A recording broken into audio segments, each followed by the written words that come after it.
ഇവിടെ തന്നെ മറമാടിയിരുന്നു. പിന്നീട് ഒരു മലവെള്ളപ്പാച്ചിൽ വന്നപ്പോൾ മണ്ണ് നീങ്ങി പലരുടെയും ശരീരം പുറത്തേക്ക് വന്നു. അന്ന് ഹംസ റളിയല്ലാഹു അൻഹു കണ്ട ആളുകളൊക്കെ ഉണ്ട്.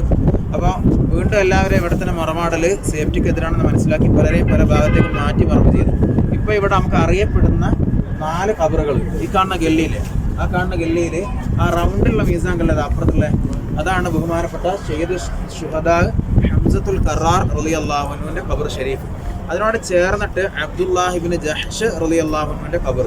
ഇപ്പുറത്തെ ഈ ഫസ്റ്റ് കാണുന്ന ഖബർ, അതായത് ഇങ്ങനെ സ്ക്വയർ ആയിട്ടുള്ള ഖബർ, അതാണ് ബഹുമാനപ്പെട്ട മുസ്അബ് ബിൻ ഉമൈർ റളിയല്ലാഹു അൻഹുവിൻ്റെ ഖബർ.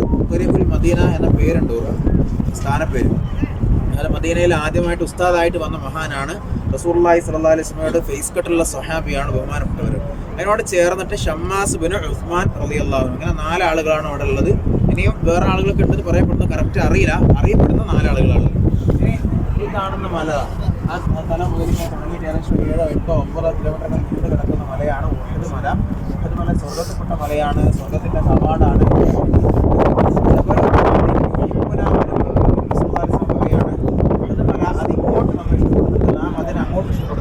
റസൂലുള്ളാഹി ശരിക്കും സ്നേഹം തുറന്നു പറഞ്ഞ മലയാണ് ഉഹദ് മല. അതുകൊണ്ട് തന്നെ മുഅ്മിനീങ്ങളായ ആളുകൾ പറയുന്നത് മലയെ എന്നിട്ട് ഞാൻ ഇഷ്ടപ്പെടുന്നു എന്ന് മനസ്സുകൊണ്ടെന്ന് എല്ലാവരും പറഞ്ഞോളി. പിന്നെ അവിടെ കാണുന്ന ആൾക്കാരിങ്ങനെ കയറിക്കുന്ന ഒരു കുന്നില്ലേ, അതാണ് ജബലുർ റുമാത്ത്. അമ്പെയ്ത്തുകാരായ സ്വഹാബത്തിനെ നബി സല്ലല്ലാഹു അലൈഹി വസല്ലം നിർത്തിയ ആ കുന്ന്.